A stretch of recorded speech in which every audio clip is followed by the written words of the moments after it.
우리는 산행 중 만난 작은 들꽃을 눈여겨보며 아름답다고 느낀다. 드높이 솟은 산봉우리를 바라보며 그 광경이 장엄하다거나 숭고하다고 느끼기도 한다.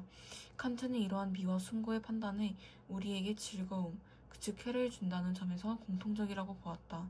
나아가 둘은 개념을 통해 대상을 인식하는 논리적 판단이나 외부 세계의 정보를 알게 하는 감각적 판단이 아니라고 보았다. 논리적 판단과 감각적 판단이 모두 객관화 관계된 것이라면 미와 숭고는 오직 주체가 느끼는 감정, 즉 주관과 관계된다는 것이다. 그런데 칸트에 따르면 미와 숭고의 판단은 모두 특수한 대상에 대한 주관적 판단이지만 우리는 다른 모든 사람도 그 대상에 대해 자신과 같이 판단할 것이라고 생각한다. 즉 사람은 자신에게 아름답거나 숭고한 대상은 남들에게도 그럴 것이라고 여긴다. 이러한 점에서 칸트는 미와 숭고의 판단이 모두 반성적 판단, 즉 특수한 것으로부터 보편적인 것을 발견하는 판단이라 보았다. 하지만 칸트는 다음과 같은 점에서 미와 숭고가 서로 구분된다고 보았다. 첫째, 미는 형식을 가진 대상에서 경험되는 반면 숭고는 무형식적 대상에서 경험된다. 예를 들어 멀리서 산을 바라볼 때 그 대상은 산이라는 감각적 형식으로 드러나며 이러한 형식에서 우리는 아름다움을 경험한다. 그러나 안개에 가려진 봉우리 밑에 서서 거대한 산의 일부만을 바라볼 때 대상의 전체 형식이 쉽게 상상되지 않는다. 그리고 그 모습을 전부 드러내지 못할 만큼 거대한 산의 모습에서 우리는 숭고를 경험한다. 이러한 숭고는 우리가 재현해내려는 형식의 한계가 없기 때문에 발생한다. 즉 칸트에 따르면 숭고에서 경험되는 무형식성은 감각적 형식의 부재가 아닌 우리가 표상할 수 있는 형식적 한계의 부재를 의미한다. 둘째, 미와 숭고는 그것이 불러일으키는 감정이 다르다. 칸트는 미가 직접적으로 즐거움을 준다면 숭고는 불쾌의 쾌라는 감정을 유발한다 보았다. 우리는 어떤 거대한 대상과 대면했을 때 그것의 전체 모습을 재현해내기 위해 애쓰는 과정에서 자신의 지각 능력의 한계에 도달하는 불쾌한 경험을 하게 된다. 그리고 이러한 불쾌의 감정을 거쳐 결국 숭고라는 쾌의 감정을 만나게 된다. 즉 하나로 파악해낼 수 없는 거대한 대상에 대한 압도의 경험은 1차적으로 그 대상에 대한 반발을 유발하지만 이러한 반발의 매개로 오히려 대상에 대한 이끌림을 경험한다. 이러한 점에서 칸트는 숭고에서는 미에서 발생하는 고형 관조라는 마음의 상태와는 다른 마음의 운동, 즉 감동이 발생한다 보았다. 셋째, 칸트는 한 목적성이 미와 숭고 사이의 가장 중요한 차이라고 말한다. 한 목적성이란 대상과 판단력 사이의 적합성을, 반 목적성이란 대상과 판단력 사이의 부적합성을 의미한다. 미로 인한 쾌의 감정은 그 대상의 형립적 한 목적성을 지닐 때 느끼는 즐거움이다. 우리가 어떤 대상을 아름답다고 느낄 때 그 대상의 형식은 우리의 판단력에 적합한 것으로 느껴진다. 그런데 숭고의 대상은 무형식적이어서 우리는 대상을 하나의 표상으로 파악하는 데 어려움을 겪게 되고 대상을 파악하려는 인식의 노력은 좌절된다.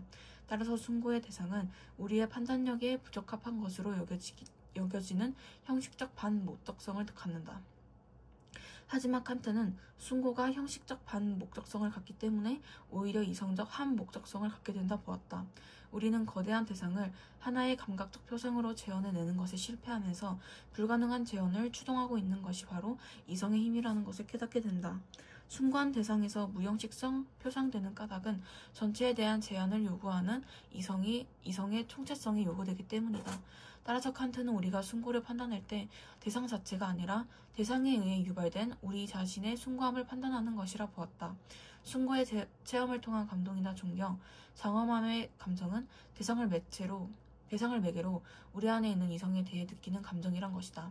즉 대상의 아름다움의 근거는 대상 자체에서 찾을 수 있지만 대상에 대한 숭고함의 근거는 대상의 표상 속에서 숭고를 느끼는 우리의 사고방식 속에서 찾아야 한다.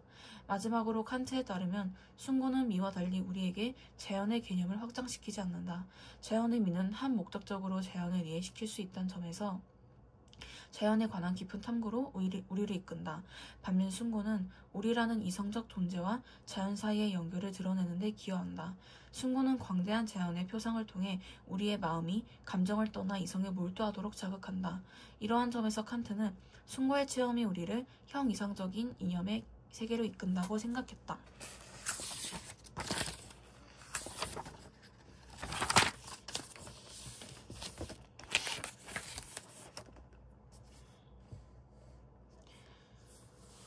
아웃소싱이란 기업의 이윤을 최대화하기 위해 기업 내 일부 부서나 업무를 외부의 전문가나 전문 기업에 위탁하는 것을 의미한다.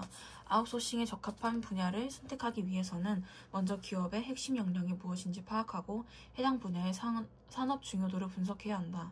핵심 역량이란 타 기업이 쉽게 모방하지 못하는 그 기업만이 가지고 있는 고유한 경쟁력을 의미한다. 산업 중요도는 아웃소싱을 시행하려는 분야가 전체 산업에서 중요한 성공 요소인가를 의미한다. 만약 어떤 분야가 기업의 핵심 역량이면서 산업 중요도가 높다면 기업은 해당 분야를 자체적으로 수행하면서 기업 내부에서 지속적으로 운영하는 것이 가장 합리적이다. 기업은 해당 분야를 기업의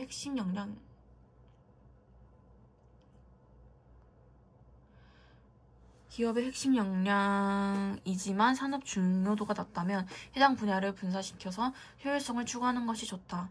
핵심 역량은 아니지만 산업 중요도가 높은 경우에는 다른 기업과 전략적 제휴를 통해 관계를 유지하고 그에 따른 이익을 추구할 수 있다. 아웃소싱은 어떤 분야가 기업의 핵심 역량이 아니면서 산업 중요도가 낮은 경우에 시행하게 된다. 아웃소싱은 제조업, 서비스업 등 다양한 산업에서 광범위하게 활용되고 있다. 제조 분야에서 아웃소싱을 결정하기 위해 추가로 고려해야 할 사항은 비용이다. 이는 내부 제조와 아웃소싱 중 어느 쪽이 비용 측면에서 우위가 있는지를 따지는 것을 의미한다. 내부 제조를 하는 경우 고정비와 변동비가 발생한다.